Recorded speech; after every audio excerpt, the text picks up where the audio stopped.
উজ্জ্বল অনেক লাইন আছে, চলো আজকে দেবে, আমার সাথে এসছো না, আজকে লাইন দেবে।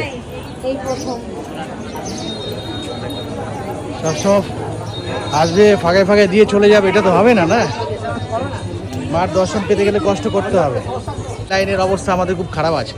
এই যে তোমাদের দিদি যাচ্ছে, কোথায় দাঁড়াবে দেখতে পাচ্ছে না, লাইনই খুঁজে পাচ্ছে না। আচ্ছা ভুল দিনে আসা হলো কিন্তু। আর উজ্জ্বল মাথায় চিন্তার ভাঁজ পড়ে গেছে যে আমরা অবশেষে কখন পুজো দেব, এটাই যাচ্ছে। দেখেছো কত বড় লাইন, এই লাইন আমাদের বাড়ি পর্যন্ত চলে জানি তো, লাইন শেষ দেখতে পাচ্ছি না তো আমি।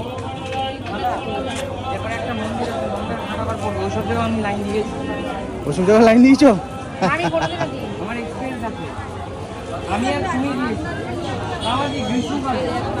গরমকালে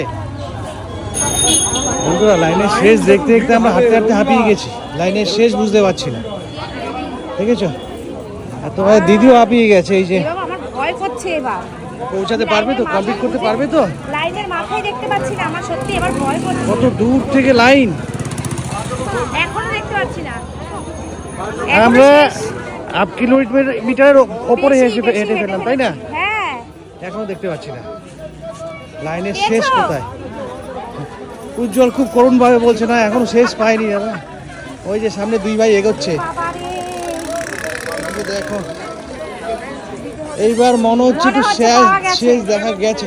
ও না না, আবার গলির মধ্যে ঢুকে গেছে, গলিতে ঢুকেছে, ওই গলিতে দেখো। ভেবেছিলাম শেষ হয়ে গেছে, আবার দেখি লাইন। এই গলির লাইন পৌঁছাবে কখন কে জানে। এই যে অবশেষে লাইনের শেষ দেখা গেছে, এই যে লাইনের শেষ দেখা গেছে। আর 3 ভাই বোন দাঁড়িয়েছে দেখো। উজ্জ্বল লাইনে তো দাঁড়িয়েছে, কখন পৌঁছাবে? করতে তো হবেই, এসছি যখন কাজ কমপ্লিট করতেই হবে, তাই না?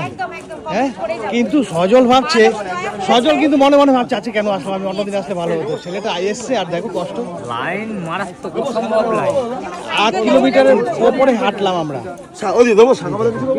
প্রচুর লাইন, প্রচুর লাইন, এদিকে প্রচুর লাইন। এ তো দাঁড়িয়েছে, আমরা জানি না। এই যে লাইনে তো দাঁড়িয়েছে, কিন্তু বন্ধুরা লাইন এগোচ্ছে না। একদম কনস্ট্যান্ট দাঁড়িয়ে আছে, লাইন এগোচ্ছে না। আমরা কখন বেরোবো জানি না, যাই না। লাইনের মাথা খুঁজে উজ্জ্বল পেয়েছি। আজকে পুজো কটাই হবে উজ্জ্বল? 4টা। আমাদের লাইন থেকে কজন বলছে সুমির বর, সুমির বর। শান্তুর মা আমাকে বলছে শান্তুর মা যাচ্ছে, শান্তুর মা। লাইন এগোচ্ছে না, আমরা আমাদের গল্প করেই যাচ্ছি। সজল বাবু ঘেমে গেল গো, দাদা ভাই দেখতো, আরেকজন ঘেমে গেল দেখো। শুধু লাইন দিতে এসে ঘেমে গেলাম, পুজো দেবো কখন তার ঠিক নেই। হ্যাঁ, ব্যাগটা সবাই মিলে নিও। একটা ভালো দেখো অনেকক্ষণ পরে আমাদের লাইনটা রানিং হলো, হ্যাঁ, রানিং হয়েছে। তাও প্রায় 20-25 মিনিট, 20-25 মিনিট এক জায়গায় দাঁড়িয়েছিলাম, তারপর রানিং হয়ে আবার দাঁড়িয়ে গেলাম। দেখো এখনো লোক আসছে লাইন দেবে। আমরা লাইনে দাঁড়িয়ে আছি কতক্ষণ? পাক্কা 1.5 ঘন্টা, 1.5 ঘন্টা ধরে আমরা লাইনে দাঁড়িয়ে আছি। এখনো মনে ঘন্টাখানেক লাগবে। তারপর এই দেখো পিছনে লাইন দেখো, দেখো 2 ঘন্টা পরে আমরা মেইন রোডে পৌঁছেছি, তাই তো? 2 ঘন্টা পরে মেইন রোডে পৌঁছেছি, এখনো মন্দির সামনে যেতে হবে কিছুটা।